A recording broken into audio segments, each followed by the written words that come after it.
반갑습니다. 인생의 주관자라는 제목으로 성도님들께 하나님의 말씀을 전하고자 합니다. 인간은 이 땅에 처음 왔을 때 할 수 있는 것이 아무것도 없는 나약한 존재입니다. 스스로 먹을 수도 없고 이동할 수도 없습니다. 스스로를 보호할 수 있는 어떤 힘도 가지고 있지 않기 때문에 철저히 다른 사람의 도움을 받아야 합니다. 그 도움 없이 생명을 유지하며 살아갈 수는 없습니다. 지금 이곳에 있는 모든 분들도 그런 도움이 있었기에 지금 이 자리에 존재할 수 있는 것입니다. 가족과 교회, 사회, 국가라는 울타리는 우리를 보호하고 성장시켜 주었습니다. 저는 부모님과 제 가족과 함께 예배를 오늘 참석하고 있는데요, 정말 감사하다는 말씀을 드리고 싶습니다. 여러분들도 지금까지 이곳에 있게 해준 많은 감사한 분들을 떠올려 보시기 바랍니다. 지금 함께 계시다면 잠시 시간을 드릴 테니까요, 감사합니다, 저를 이곳까지 인도해 주신 가운데 함께 해주셔서 감사합니다, 이렇게 한번 고백해 보는 시간 가졌으면 좋겠습니다. 잘 안 해본 거라 부끄러우시죠?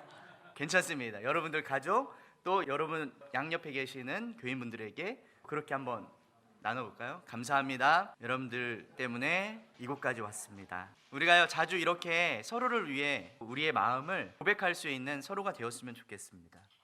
무엇보다 그 모든 도움의 근원은 하나님께서 함께 계셨기 때문에 가능한 일이었습니다. 일반적으로 사람들은 점점 커가면서 힘과 지혜가 자라가고 스스로 할 수 있는 능력이 커지게 됩니다. 다른 사람의 도움이 필요한 부분을 이제는 스스로 할 수 있게 되고 점점 독립하게 됩니다. 하지만 그렇다고 모든 것을 혼자 할 수 있는 존재라는 것을 의미하지는 않습니다. 사람들 스스로 자신이 주관자가 되었다고 착각하지만 그 착각을 벗어나기 위해서는 특별한 하나님의 은혜가 필요합니다. 사전에서 주관자라는 용어를 살펴보면 다양한 뜻으로 사용되는 것을 볼 수 있습니다. 한자로는요, 임금 주자, 또 주인 주자, 또 주관할 관자, 이런 한자를 쓰고 있고요, 영어로는 룰러, 또 혹은 슈퍼바이저 용어를 이렇게 쓰고 있는데요, 이 뜻은 통치자, 지배자, 감독관, 관리자, 이런 의미로 쓰이고 있습니다. 기독교적 용어로 바꿔본다면 주관자는 우리 주 하나님을 나타낸다고 볼 수 있습니다. 하지만 성경은 세상을 지배하고 다스리는 통치자의 개념을 세상 군주와 사탄으로 표현하기도 합니다. 즉, 임금과 주를 누구로 삼는지에 따라 주관자의 의미는 완전히 뒤바뀌게 되어집니다. 내가 누구를 주관자로 삼는지는 우리의 정체성을 분명하게 드러내는 기준이 됩니다. 여러분의 인생의 주관자는 누구십니까? 하나님이십니까? 세상입니까? 사탄입니까? 아니면 여러분 자신 스스로이십니까? 오늘 성경은 우리에게 인생의 주관자가 바뀐 한 사람을 살펴보게 되어집니다. 바울은 원래 사울이라는 이름을 가지고 있었던 사람이었습니다. 바울은 스스로를 8일 만에 할례를 받은 이스라엘 족속 베냐민 지파 출신으로 히브리인 중에 히브리인이었던, 율법으로는 바리새인이었던 사람입니다. 율법을 누구보다 열정적으로 지켜온 그였기에 율법을 어긴다고 생각했던 초대교회 성도들을 핍박하는 데 앞장섰던 인물입니다. 초대교회 집사 중 한 사람이었던 스데반을 돌로 쳐 죽이는 그 현장에 함께 했었던 그가 부활하신 예수님을 다메섹 도상에서 만나면서 회심하여 완전히 새로운 사람으로 변화되어지게 됩니다. 철저하게 예수님의 반대편에 섰던 그가 예수님을 인생의 주관자로 모시게 됩니다. 그 결과 2000년의 기독교 역사가 새로 쓰여지게 되는 것이죠. 이방인들에게 전했던 복음은 전 세계와 인류를 돌아 지금 우리에게까지 전해졌습니다. 우리가 예수님을 만났다고 하루아침에 인생의 주관자가 송두리째 바뀌는 것은 아닙니다. 왜냐하면 우리는 여전히 연약한 인간이기 때문이죠. 예수님을 인격적으로 만나고 체험해도 인간의 연약함은 늘 언제나 통치자의 자리를 넘봅니다. 사탄도 그런 인간의 연약함을 알기에 그 부분을 집중적으로 공격합니다. 하나님이 아닌 것을 하나님으로 둔갑하기도 하고 나의 뜻이 마치 하나님의 뜻인 것 마냥 착각하게 만듭니다. 그런 사탄의 계략을 하나님의 말씀으로 깨닫고 철저히 회개해야만 합니다. 누구나 그런 유혹을 받지만 순간순간 성령의 민감한 인도하심을 받아야 합니다. 오늘 우리가 읽은 사도행전 16장에 사도 바울은 중요한 변곡점을 맞이합니다. 선교 동역자였던 바나바와 마가 요한을 선교 여행에 데리고 가는 문제로 크게 싸우고 갈라지게 되어집니다. 1차 전도 여행을 산전수전 겪으며 함께했던 동역자와 갈라진다는 것은 예상했던 결과는 아닐 것입니다. 그것을 미리 예견하거나 미리 준비하거나 그것을 상상하지도 못했을 상황이었겠죠. 하지만 사도행전 15장 말미에 보면 바울과 바나바가 크게 다투어지게 되어지고 결국 팀이 해체되어 각자의 길로 선교를 떠나게 되는 모습을 우리는 볼 수 있습니다. 바울은 실라를 택하여 바나바와 다른 루트로 선교 여행을 떠나게 되어지죠. 근데 그 과정에서 아이러니하게도 새로운 믿음의 동역자를 얻게 되어지는데 그 사람이 디모데라는 사람입니다. 디모데와 함께 선교팀에 합류하여서 바울과 실라, 디모데는 2차 전도 여행을 떠나게 되어지죠. 예상할 수 없던 시나리오는 철저한 성령님의 인도하심으로 진행됩니다. 오늘 말씀 본문을 한번 같이 보도록 하겠습니다. 사도 바울의 일행은 가고자 했던 아시아와 비두니아 지역으로 발걸음을 성령님께 막으시는 것을 깨닫게 되어지죠. 오늘 본문을 다시 한번 우리 읽어보도록 하겠습니다. 같이 읽어볼까요? 성령이 아시아에서 말씀을 전하지 못하게 하시거늘 그들이 부르기아와 갈라디아 땅으로 다녀가 무시아 앞에 이르러 비두니아로 가고자 애쓰되 예수의 영이 허락하지 아니하시는지라. 무시아를 지나 드로아로 내려갔는데 밤에 환상이 바울에게 보이니 마게도냐 사람 하나가 서서 그에게 청하여 이르되 마게도냐로 건너와서 우리를 도우라 하거늘 바울이 그 환상을 보았을 때 우리가 곧 마게도냐로 떠나기를 힘쓰니 이는 하나님이 저 사람들에게 복음을 전하라고 우리를 부르신 줄로 인정함이러라. 아멘. 성령이 허락하지 않았기 때문에 그들을 발걸음을 옮겨서 드로아로 가게 하신 것이죠. 그리고 그곳에서 마게도냐 사람의 환상을 보게 됩니다. 하나님의 계획은 그들의 계획과는 달랐습니다. 사도행전 15장서부터 16장까지 쭉 이뤄가는 일련의 사건들이 사도 바울은 상상하거나 꿈꾸거나 계획하거나 목적한 일들이 전혀 아무것도 아니었습니다. 그런데 바나바와 갈라지고 실라와 디모데와 동행하게 된 것, 그리고 가고자 하는 아시아와 비두니아를 못 가고 드로아로 인도하게 하신 것, 그리고 그곳에서 마게도냐인의 환상을 본 것은 인간의 생각과는 달랐지만 지금 돌아보면 하나님의 완벽한 계획이었습니다. 우리의 인생도 그렇습니다. 가장 합리적이고 더 나은 길이라고 생각되는 것이 막히고 오히려 그 반대 상황을 맞이하고 그것으로 인도되어지게 될 때 우리는 어려움을 겪게 됩니다. 잘 계획되었다고 생각했던 일이 우리의 주관자 하나님 입장에서는 다를 수 있다는 것이죠. 하물며 나의 인생도 알지 못하는데 다른 사람의 인생은 어찌 우리가 주관할 수 있을까요? 여러분 모두도 자기 인생의 계획을 철저히 따라와 이곳에 이 자리에 와 계신 분은 아무도 없을 것이라고 생각합니다. 돌아보니 하나님께서 인도하신 걸음이라고 믿지만 과거에는 그 당시에는 지금 이 모습을 상상하지 못했을 것입니다. 저도 2주 전에는 이곳에서 말씀을 전할지 상상을 할 수 없었습니다. 미국에 오는 것이 예정돼 있긴 했지만 오늘 저도 이 교회 처음 와보거든요.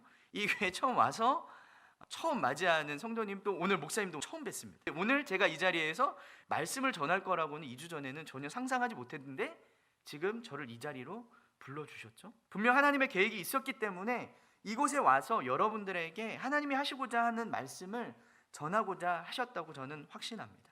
오늘 본문에서 바울에게 주목할 점은 바울은 주관자의 인도하심을 순종하고 따랐다는 사실입니다. 하나님이 무엇을 바울에게 원하시는지를 성령을 통해 깨닫고 인정하고 순종했습니다. 예상할 수 없는 전개로 진행되는 전도 여행에 반기를 들 수도 있었습니다. 더 합리적이고 더 중요하다고 생각하고 더 쉬운 선택지가 있다고 사도 바울은 얼마든지 항변할 수 있었죠. 하지만 성령의 인도하심을 사도 바울은 의심하지 않았습니다.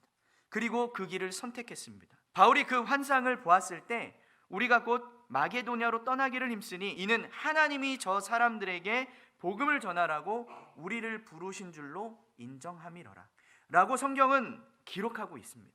복음을 전하기 위해 마게도냐로 인도하시는 하나님의 음성에 철저히 순종했습니다. 인생에는 중요한 결정의 순간이 있습니다. 많은 결정들을 해오셨고 그 결정의 결과들로 여러분들은 지금 이 자리에 앉아 계시죠. 학교, 직업, 결혼, 자녀, 비전, 그 어느 것 하나 중요하지 않은 것이 없습니다. 하지만 인생의 가장 중요한 선택은 우리를 이 땅에 부르신 하나님의 목적에 부합하게 살아가고 있는지가 중요합니다. 특별히 복음을 위해 내 인생의 걸음이 어디로 인도하고 계신지를 가장 중요한 부르심이라고 할 수 있습니다. 우선은 나의 성공과 안위, 부귀와 영화를 위해 살아가는 것이 하나님 나라와 영광을 위해 살기로 결단하는 것에 반대되어지는 것이겠죠.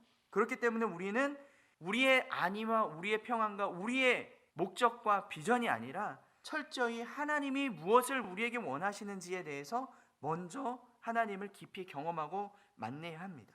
그렇다면 구체적인 하나님의 부르심이 무엇이고 어디에서 어떻게 어떤 모습으로 하나님을 섬기고 그 하나님의 나라를 위해 일해 가야 될지는 우리가 하나님의 세미한 음성을 듣고 그 인도하심을 따라 행해야 하는 것이죠. 저 또한 젊었을 때 하나님을 만났고 하나님을 위해서 살아가기로 결단했습니다. 그때는 구체적이진 않았습니다. 하지만 내 평생 하나님을 위해서 어떻게 살아야 할지, 누구를 쫓아가야 될지는 분명하게 그때 믿음의 결단을 했습니다. 그때 24살 때였는데요. 그 자리가 어디였었냐면 이 LA였습니다. 저는 사실 한국에 아주 촌에 살고 있었던, 한 번도 비행기를 타고 외국을 나가본 적이 없었던 청년이었습니다. 근데 대학 때 CCC, 지금 여러분들이 잘 알고 있는 순 무브먼트라는 단체에서 활동을 하면서 예수님을 깊이 인격적으로 만났습니다.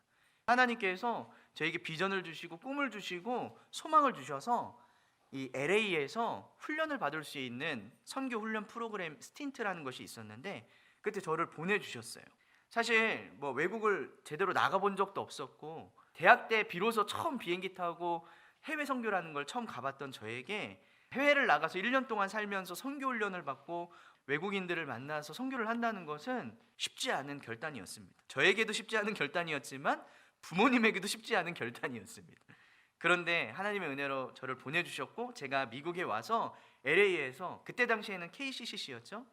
훈련을 받으면서 이곳에서 1.5세들, 2세들 만나고 또 외국인들 사역하고 선교하고 하면서 하나님을 깊이 경험하게 됐습니다. 그리고 그때 하나님께서 저를 불러주셨어요. 평생 이 일을 위해서, 청년 대학생들을 위해서 내가 너와 함께하고 싶은데 함께 할 수 있겠니? 그렇게 하나님께서 저에게 불러주셨고 저는 믿음으로 그 음성에 응답을 했습니다. 그리고 그 결과 20년 후 지금 이 자리에 여러분들과 함께하고 있습니다. 우리는요 정말 결정적인 그 순간이 되게 되면요 많이 고민할 수밖에 없습니다. 그리고 순종하기가 정말 어려울 수 있습니다. 하지만 그 과정 속에서 하나님이 분부하신 그 믿음에 순종하는 마음으로 결단했을 때 하나님은 놀라운 일들을 우리의 삶 가운데 이루어 주시고 그렇게 펼쳐가 주십니다. 저는 그 과정을 제가 지금 사역하고 있는 과테말라라는 그 나라와 함께 어떻게 하나님이 인도해 오셨는지에 대해서 간략하게 여러분들과 함께 나누고 또 함께 기도 부탁도 드리고 말씀을 마무리했으면 좋겠습니다. 중남미 선교의 시작이라는 내용으로 여러분들에게 제가 몇 가지 사진과 함께 제 이야기를 좀 담아왔는데요. 함께 좀 나누고 싶습니다. 저는 두 아이와 또 한 명의 아내와 함께 살고 있는 평범한 40대의 한국에서 쭉 살아왔었던 아빠이자 남편이자 일반 성도였습니다. 그런데 저에게 하나님께서 아까 말씀드렸다시피 미국에 와서 하나님의 큰 비전과 꿈을 주셨고 그 결과로 제가 CCC 간사가 되게 됐습니다. 그리고 졸업을 하고 난 이후에 충북 지역, 청주 지역에서 전임 간사 사역을 하면서 계속적으로 청년 대학생들을 섬기게 되었습니다. 그 과정 속에서 하나님이 특별한 은혜들을 주셔서 지금 이 자리까지 오게 되었는데 저는 2년 전에 과테말라 선교사로 파송되어져서 지금까지 계속 사역을 하고 있고 실제로는 그 이전에 11년 전서부터 중남미 과테말라에 계속적으로 선교를 오면서 사역을 하게 되었습니다. 하나님의 인도하심이 너무 특별했기 때문에 여러분들에게 간증하고 또 함께 나누면서 저와 함께 하셨던 하나님께서 또 여러분들의 인생 속에 어떻게 일하시게 될지를 기대하는 마음으로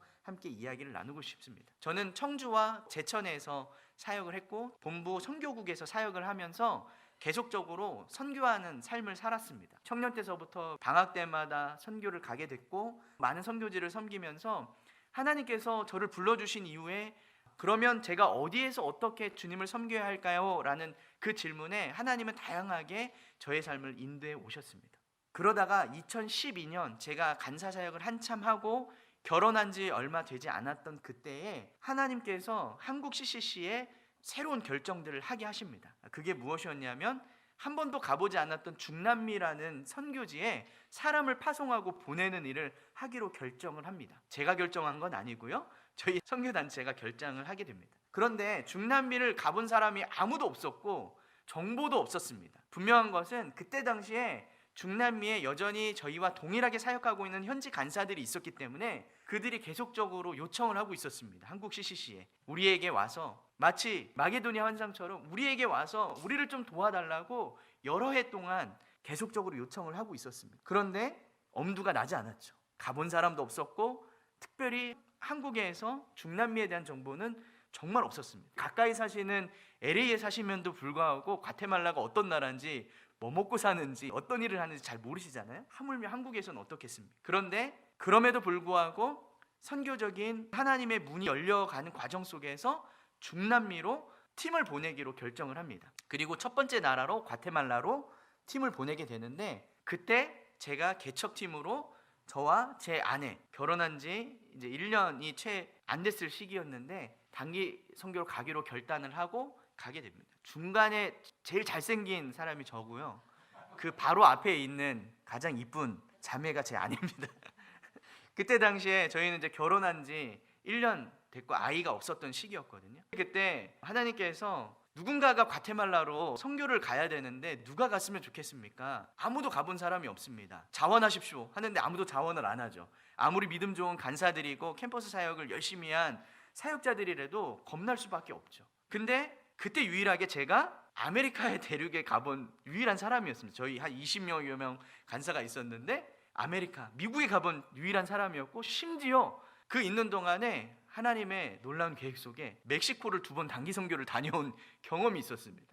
모두가 다 저를 쳐다보고 있더군요. 아무도 갈 사람이 없었던 그때 저에게 그래도 경험이 있고 심지어 멕시코까지 갔다 와본 사람이 유일하게 있으니 당신이 가야 합니다. 저는 어떻게 했을까요? 순종하는 마음으로 그럼 제가 가겠습니다. 그때 당시에 미국에 있을 당시에 20년 전인데 멕시코를 가봤지만 정말 멕시코 완전 끝자락에 잠깐 다녀온 게 유일한 경험이었기 때문에 특별히 과테말라 10여 년이 지난 이후에 어떤 모습이 있을지 저는 전혀 상상할 수 없었고 정보도 아무도 없었기 때문에 두려움이 있었습니다. 그래서 제가 그날 밤, 도전을 받은 그날 밤 아내에게 와서 이야기했어요. 여보, 과테말라를 가야 될 것 같아. 근데 나 혼자 죽을 수는 없어. 같이 가자. 이렇게 이야기하고 아내에게 정말 순교하는 마음으로 같이 가자고 했습니다. 저는 그때 당시에 진짜 갔다가 순교한다는 마음으로 과테말라를 결단하고 학생들 6명과 다른 간사들 2명 포함해서 저희 아내와 같이 과테말라 땅을 처음 2013년도에 오게 되었습니다. 과테말라는 도대체 어떤 나라였는가? 그때 당시 아무리 리서치를 하고 알아봐도 한국에서는 10여 년 전에 과테말라에 대한 정보가 아무것도 없었습니다. 여러 루트를 통해서 수소문 해봤지만 제가 개인적으로 알 수 있는 사람도 아무도 없었던 곳이었습니다. 그래서 과테말라에 대해서 열심히 공부하기 시작했습니다. 과테말라를 가장 가까이에서 경험할 수 있었던 것은 커피였습니다. 스타벅스 커피가 한국에 유명했기 때문에 스타벅스 커피가 과테말라산이거든요. 조금씩 친숙함이 들기 시작했습니다. 그리고 과테말라는 지금도 활화산이 타고 있는, 화산이 터지는 것을 늘 볼 수 있는 나라이기도 합니다. 그리고 아주 아름다운 자연 환경과 호수가 있는, 세계 3대 호수라고 할 수 있는 아티틀란 호수 같은 유명한 관광지가 있는, 또 예전 스페인 식민지 시절에 수도가 있었던 안티구아라는 도시가 있는 아주 유명한 관광지이기도 했습니다. 그리고요, 스페인 식민지를 오랫동안 경험했기 때문에 다 스페인어권이고 그 영향으로 가톨릭 문화권입니다. 성당 중심으로, 가톨릭 중심으로 형성되어져 있는 나라였습니다. 저도 당연히 스페인어를 할 줄 몰랐습니다. 하지만 그럼에도 불구하고 하나님이 부르시기에 준비를 해서 떠듬떠듬 스페인어 한자 한자를 배워가며 첫 번째 단기 선교를 준비하게 되었습니다. 그런데 과테말라 CCC 간사님들이 계셨지만 저희들을 서포트하고 먹고 자고 다니고 하는 것을 도와줄 수 있는 여력이 안 됐습니다. 그래서 저희는 자급자족할 수 있는 상황을 만들기 위해서 여러 루트로 하나님 앞에 기도하면서 찾고 있었죠. 그 과정 속에서 귀한 한인교회를 만나게 되었고, 그때 그 한인교회가 두 교회가 합쳐져서 창립한 지 1년도 채 되지 않았던 아주 조그마한 한인교회였는데, 그 한인교회를 중심으로 저희들이 서포터를 받으면서 첫 번째 단기 선교를 시작하게 되었습니다. 그 과정 가운데 처음 과테말라의 땅을 내딛어서 그곳에서 사역을 시작하는데 놀라운 하나님의 역사를 경험하게 됩니다. 우리는 할 수 있는 것이 없고 스페인어도 할 줄 모르고 무능력한 사람들이라고 생각했던 그 땅에서 하나님은 이미 일하고 계셨고 보잘것없는 저희를 통해서 귀한 일들을 행하고 계셨습니다. 그리고 그 땅에 복음을 위해서 살아가고 있었던 믿음의 사역자들 한 사람 한 사람들이 신실하게 묵묵하게 그 일들을 감당하고 있던 것을 우리는 발견하게 되었습니다. 그리고 너무도 열린 마음으로 복음을 받아들이고 저희를 찾고 만나고 있었던 귀한 영혼들을 만나면서 저희의 생각이 완전히 바뀌게 되었습니다. 솔직한 마음으로 저희는, 그리고 심지어 저희 리더십도 저에게 너무 오지로 보내는 것 같다는 미안한 마음 때문에 우리가 국가적으로 약속을 해서 한번 보내는 거니까 한 번만 잘 무사하게 다녀오기만 하면 그걸로 미션 끝, 더 이상 안 가도 되니까 제발 안전하게만 다녀오십시오, 이렇게 이야기했을 정도로 사실 그 다음을 상상하거나 꿈꾸거나 계획한 것이 아무것도 없었습니다. 그런데 저희가 가서 만났던 그 사람들 한 명 한 명 만나고 복음을 전하고 떠듬떠듬 스페인어로 전했던 사람들이 변화되어지고 하나님께 결단하는 모습을 보면서 혹시 하나님께서 저를 평생에 불러주실 사역지가 혹시 이곳입니까? 라는 생각을 처음으로 하게 되었습니다. 사실 그런 걸 기대하고 간 것은 아니었는데 하나님께서 그 비전과 꿈을 보여주신 것이죠. 그곳에서 많은 사람들이 모이기 시작했습니다. 저희가 가서 휩쓸고 다니는 곳마다 사람들이 모이기 시작했고 연결되어지고 하나님을 만나는 놀라운 역사가 일어났죠. 하지만 그 가운데 여전히 부족한 부분이 있었습니다. 무엇이었냐면 반짝 진행되어지는 단기 선교를 통해 사람을 모을 수는 있지만 지속적으로 양육받고 제대로 하나님 앞에 훈련받는 청년들을 세워가는 것은 또 다른 문제였습니다. 그러면서 그때 하나님께서 저에게 마음의 문을 두드리시면서 새로운 인생의 믿음의 도전들을 하시길 원하셨습니다. 그리고 그렇게 저희는 그 믿음에 순종하기로 하고 그 첫 번 가고 말기로 했었던 그 단기 선교를 그 이후로 10년 동안 한 번도 빠지지 않고 매해 방학 때마다 단기 선교를 가게 되었습니다. 2013년부터 2019년까지 팬데믹 이전, 팬데믹 때문에 선교를 더 이상 보낼 수 없던 그 순간까지 매해마다 10명 정도의 단기 팀을 데리고 제가 직접 그곳에 가서 학생들을 만나고 선교를 하게 되었습니다. 그리고 그때마다 하나님께서 장기 선교사에 대한 비전과 꿈을 계속적으로 부어주셨고 차근차근 준비해서 지금은 장기 선교사로 나와 있습니다. 한 100여 명의 단기 선교사들이 한 10년간 다져놓은 이 과정들을 통해서 하나님께서 귀한 일들을 이루어 주셨습니다. 그래서 이제는 단기로 짧게 2, 3주 왔다 가는 선교사가 아니라 1년 혹은 5년 이상 올 수 있는 중장기 선교사들을 작년서부터 저희가 오고 난 이후로부터 보내주시고 계십니다. 저희가 2022년도에 처음 장기 선교사로 오게 되어졌고 그런 이후에 또 다른 선교사님도 저희 단체에서 파송되어져서 저희와 지금 함께 사역하고 있고 또 청년들도 스틴트 학생 자비랑 선교사들도 1년씩 와서 하는 선교사들도 지금 지속적으로 과테말라 땅을 밟고 함께 사역하고 동역하고 있습니다. 그래서 하나님께서 처음에 아무것도 없었던 10여 년 전 그 한 사람의 순종을 통해서 놀라운 일들을 지금까지 이루어가 계시고 지금까지 행하고 계시다는 것을 볼 수 있습니다. 그리고 그 과정 속에서 놀라운 일들이 일어나게 되어지는데 그때 당시에 그런 꿈을 꿨습니다. 한국에서 중남미까지 직항도 없습니다. 미국 거쳐서 와야 됐었거든요. 여기까지 비행기 타고 오는 것 자체가 미션이었기 때문에 너무 쉽지 않은 일이었기 때문에 제가 사역했었던 LA에서 언제 때가 된다면 한인 1.5세들, 2세들이 함께 와서 같이 사역할 수 있는 날이 있었으면 좋겠다라는 꿈을 꿨습니다. 그것을 위해서 10년 동안 잠잠히 기도하며 꿈을 꾸고 있었는데 하나님이 때가 아니라고 하셨는지 보내주시지 않았어요. 그런데 놀랍게도 2달 전에 갑자기 LA에서 연락이 왔습니다. 그리고 이번에 우리 LA에서 숨 무브먼트에서 훈련받고 있는 4명의 간사님들이 단기 선교를 지금 계획하고 있는데 과테말라를 한번 가보면 어떻겠습니까? 갑자기 숨 무브먼트 대표님께서 연락이 오신 거예요. 저는 그때 당시에 너무 우연찮게 온 연락이 아니라 정말 하나님의 음성으로 들었습니다. 왜냐하면 10년 전서부터 저는 기도하고 있었거든요. 오신 분들은 잘 모르겠지만 그 계기를 통해서 지지난주에 숨 무브먼트의 리더십 간사님들과 훈련받고 계시는 신입 간사님들이 함께 오셔서 사역을 같이 하게 되었습니다. 그리고 그때 오셨을 때 부모님이 한국에서 오셔서 한국 다시 돌아가시는데 저희가 이 기간에 LA에 들려서 부모님 보내드리고 방문할 계획이 있습니다 라고 하니까 그때 순 무브먼트 간사님께서 여기에 목사님께 연락을 드린 거예요. 선교관을 빌려주실 수 있으면 어떻겠습니까? 이렇게 제안을 해주셨고, 저희는 너무 놀라운 은혜를 입어서 부에나팍 선교관에 지금 저희 머물고 있습니다. 그런 계기로 목사님과 만나게 됐고 오늘 오게 됐거든요. 2주 전에 결정이 된 거예요.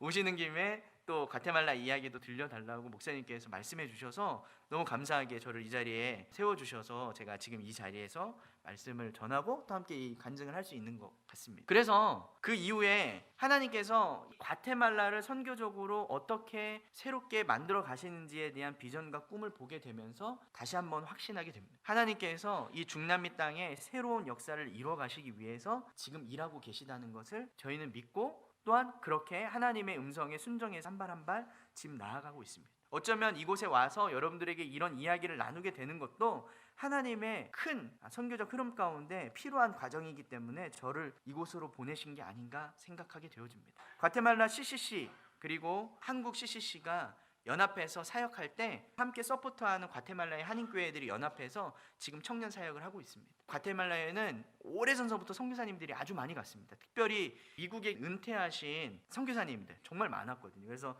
미국 교회 출신 선교사님들이 많았습니다. 그런 분들이 의료 선교나 교육 선교나 어린이 선교나 많이 하시고 학교도 지으시고 신학교 사역도 많이 하시고, 근데 되게 아이러니하게도 캠퍼스에 들어가서 사역하는 젊은 선교사가 없었습니다. 제가 2년 전에 왔을 때 40 조금 넘었거든요. 근데 제가 왔을 때 제가 막내였습니다. 40대 선교사가 왔다고 선교사님들이 구경하러 오셨어요. 여기에 과테말라에 40대 선교사가 왔다고, 심지어 4살, 9살 되는 아이를 데리고 가족이 선교사로 왔다는 이야기를 듣고 주변에 계신 선교사님들이 저희를 구경하러 오셨어요. 진짜 그런 사람이 왔냐고. 그럴 정도로 청년 대학생 선교에 대해서는 어떤 선교를 할 수 있는 기회와 할 수 있는 사람이나 이런 것들이 없었는데 젊은 선교사가 오니까 너무 저희를 반겨주시고, 지금은 물신양면으로 저희가 어떤 사역을 할 때 청년 선교를 한다고 정말 많은 선교사님들이 지원해 주시고 도와주시고 기도해 주시고 저희들을 서포트해 주시고 계십니다. 그런 과정 가운데 한국에도 과테말라가 많이 알려지게 됐고, 저희를 통해서 10여 년간 사역했던 과정들을 통해서 수많은 수백 명의 선교 동역자들이 과테말라를 위해서 함께 기도하고 후원해 주시는 분들이 생겨나기 시작했습니다. 그리고 그 과정 가운데 순 무브먼트와 같이 미국에서 오는 1.5세 2세대 팀들도 와서 같이 사역을 돕게 되어졌고, 정말 감사하게도 그 일주일 사이에 지난주에 시카고에서 갑자기 연락이 와서 저희 교회가 새롭게 재창립을 하게 되어졌는데 선교를 하고 싶은데 어디에서 어떻게 선교를 해야 될지 모르겠지만 하나님께서 과테말라라는 땅을 보여주셔서 선교사를 한번 만나고 싶습니다 해서 처음 만나는 시카고에 있는 어떤 한인교회에서 지난주에 만나서 저희 캠퍼스에서 미팅을 하고 왔거든요. 목사님 어제 연락이 오셨더라고요. 너무 귀한 시간이었습니다. 저희 청년들을 기회가 된다면 과테말라에 보내서 함께 사역하고 싶습니다. 그 일주일 전에 LA에서 오셨던 간사님들 1.5세 2세들이 와서 사역했던 영상을 제가 보여드렸거든요. 목사님께. 걱정 안 하셔도 됩니다. 스페인어 못하셔도 상관없어요. 젊은이들이 와서 여기에서 청년들 만나고 복음 전하고 함께 어울리고 같이 어울릴 수 있는 것만으로도 너무 귀한 사역입니다 하고 영상을 보여주셨더니 그걸 보시고 가셔갖고서 시카고에서도 우리 젊은 청년들 함께 데리고 미션을 갔으면 좋겠다고 이야기하시더라고요. 너무 감사해요. 그 일이 정말 한 달 사이에 갑자기 일어난 일이거든요. 저희는 10년 동안 우리를 잘 알지 못하고 우리는 묵묵하게 사역해왔었던 그 일들이 언제 열매를 맺을지, 어떻게 하나님이 일하실지 잠잠히 기다리고 있었는데 한 10여 년이 지나는 과정 속에 하나님 꾹꾹 눌러 놓으셨다가 지금 그 한 달 동안 10년 동안 받았던 은혜, 행하셨던 일들을 막 쏟아 부어주고 계셔요. 그런 과정 가운데 지금 오늘 이 자리까지 와서 제가 이런 이야기를 나눌 수 있다는 것도 하나님의 큰 은혜가 아닌가 생각이 되어집니다. 지금 중남미는 과테말라뿐만이 아니라 중남미에 엄청나게 문이 열리고 하나님의 사역들이 일어나고 있습니다. 가톨릭 문화권임에도 불구하고 기독교가 급격하게 성장하고 있고 수많은 메가처치들이 막 생겨나고 있고 하나님께서 선교사들을 막 쏟아 부어주고 계십니다. 하지만 중요한 사실은 그 땅에 그저 선교사들이 많이 간다, 어떤 선교팀이 많이 간다, 이것보다 중요한 것은 그것에 한 사람의 영적 리더를, 다음 세대 리더를 하나님이 찾고 계시다는 음성들을 계속적으로 주고 계십니다. 그래서 다른 어떤 선교보다도 청년 대학생들을 계속적으로 하나님이 찾고 계시고 다음 세대 하나님이 일하시고자 하는 중남미를 넘어서 그 중남미가 또다시 세계 선교를 섬길 하나님의 사람들을 찾고 계시다는 것을 우리는 발견하고 현장에서 목격하고 있습니다. 중남미 선교가 왜 필요할까요? 그 필요성에 대해서는 여러 가지로 나눌 수 있지만 제가 몇 가지로 정리해 보겠습니다. 특별히 중남미는요, 오랫동안 식민지를 경험했기 때문에 식민지 의식이 아직까지 남아 있습니다. 상당히 수동적이고 자발적이지 못한 모습들이 있습니다. 그런데 불구하고 그 사람들의 마음속에 선교의 불이 떨어졌을 때 그들이 정말 자발적으로 새로운 세대가 일어나는 것을 지금 목도하고 있습니다. 그리고 사람들이 많이 모이는 교회들이 넘쳐나고 많아지고 있지만 제자화가 부재합니다. 정말 제대로 된 훈련받은 하나님의 사람들, 젊은 세대들이 여전히 부족합니다. 그렇기 때문에 그 사람들을 지속적으로 선교하고 발굴해낼 필요성들이 보여지는 것이죠. 그리고 문화적으로 기독교, 가톨릭, 예수님에 대한 이야기를 많이 알고 있기 때문에 세상적인 성도들이 많이 있습니다. 다 하나님 안다고 하고 예수님 믿는다고 하지만 삶은 전혀 그렇지 않은 사람들이 많이 있습니다. 그 사람들을 제대로 선교 자원으로 개발하고 훈련시키고 변화시키는 것이 중요한 미션입니다. 그리고 다음 세대 영적 리더들이 지금 막 일어나고 있는 시대입니다. 그렇기 때문에 그 사람들을 새롭게 젊은이들을 세우고 특별히 캠퍼스에서 그 사람들을 발굴해내는 것은 무엇보다도 중요한 의미가 있다는 것이죠. 그리고 중남미 전체, 심지어 이 미국 캘리포니아나 텍사스 지역도 대부분 다 스페인어를 쓰지 않습니까? 그렇기 때문에 이 스페인어권 나라들이 무궁무진하게 세계 선교를 감당할 수 있을 만한 놀라운 자원들이라는 것을 하나님께서 깨닫게 해주시고 지금 스페인어를 사용하고 있는 나라들이 이렇게 많다는 것이죠. 여기에 미국도 포함되고 있습니다. 그렇다면 중남미 선교는 어떤 가능성을 가지고 있을까요? 특별히 K컬처가 지금 엄청나게 열정적으로 타오르고 있는 나라가 또 중남미 나라들입니다. 저희 청년들이랑 이야기하다 보면 제가 놀랄 때가 많아요. 왜냐하면 저는 잘 모르는 가수, 저는 잘 모르는 드라마를 요즘 중남미의 청년들이 다 이야기를 하는 거예요. 이거 보셨어요? 이거 드라마 보셨어요? 이 가수 아세요? 이 노래 아세요? 그래서 K컬처를 제가 공부를 해야 되는, 역으로 공부를 해야 되는 상황이 됐을 정도로 엄청나게 K컬처, K푸드, 저희 김밥 싸주고요, 삼겹살 거주면 아이들이 뒷목 잡고 쓰러집니다. 세상에 이런 음식이 있냐고. 그럴 정도로 너무너무 좋아요. 그래서 매년 과테말라에서도요 1년에 한 번씩 K컬처 데이 같은 거를 문화원에서 진행하면요 한국 사람은 안 갑니다. 근데요 과테말라 사람들 중남미에서 모여서 수백 명이 모여서 자기네들끼리 K팝 부르고 한국 음식 해먹고 같이 어울리고 할 정도로 엄청나게 K컬처가 지금 부흥하고 있는 시기입니다. 그리고 한국 교회들이 잘 자리를 잡고 서포트 해주고 있기 때문에 한국 교회들이 든든히 서가고 정말 교회 성도님들이 헌신적으로 중남미 선교에 깨어 있으시면서 지원하고 계십니다. 그리고요 중남미 스타일 자체가 너무 마음이 열려있고 액티브하기 때문에 캠퍼스에서 전도학원 사람을 만났을 때 너무 사역적 활기가 있습니다. 미국에서 오신 간사님들이 지지난주에 오셔가지고 사역하면서 어떤 고백을 하셨냐면 미국에서 선교하면서 사람들 만나서 복음 전하기가 너무 힘든데 한국도 마찬가지고요 너무 복음을 들으려 하지 않고 만날 만한 사람들도 없고 그렇게 시간을 내갖고 하기도 어렵고 이단들이 많이 침투했기 때문에 오해도 많이 받고 그런데 과테말라 와서 선교하면서 학생들 만났는데 너무 거리낌 없이 정말 마음을 열고 이야기하고 같이 어울리고 이런 거 보면서 저희에게도 너무 은혜가 됩니다. 이런 이야기를 하시더라고요. 그리고 무궁무진한 필드, 아직도 미개척된 캠퍼스와 젊은이 사역들, 청년들이 막 넘쳐나고 있습니다. 그런 사람들을 누군가는 책임져야 되는데 그 일들을 위해서 하나님께서 또 저를 보내셨다고 믿고 또 그 일을 위해서 많은 교회들 또 함께하고 있는 믿음의 동역자들이 이 일을 위해서 함께 동참하고 있다고 저는 믿고 있습니다. 그리고 스페인어 사역권은 한 나라를 사역하기 시작하면 다른 40여 개국의 중남미 나라를 어디든 가서 사역할 수 있는 발판이 되어지고 충분히 또 다른 나라를 개척할 수 있는 기회들이 열린다는 것이죠. 그래서 오늘 여러분들에게 어쩌면 여러분들은 아무 계획과 생각과 중남미에 대한 정보와 어떤 기도와 이런 것들 없으셨을 수도 있습니다. 하지만요 하나님이 왜 저를 오늘 이 자리로 보내셔서 거룩한 부담을 주게 하시고 과테말라라는 나라를 알게 하셨을까? 오늘 이 시간을 통해서 여러분들에게 또 다른 하나님의 음성들이 들려지기를 소망합니다. 그리고 저는 제 할 바를 여기에서 마치고 저는 얼마 안 있으면 과테말라로 돌아가겠지만 또 한편으로 부에나 박교회를 위해서 기도하고 또 이후에 어떤 모습으로 우리가 또 많은 선교 동역자들을 통해서 하나님의 나라를 확장시켜 갈지를 함께 기도하면서 꿈꾸겠습니다. 저는 이렇게 마치고요 제가 기도하고 마무리하도록 하겠습니다.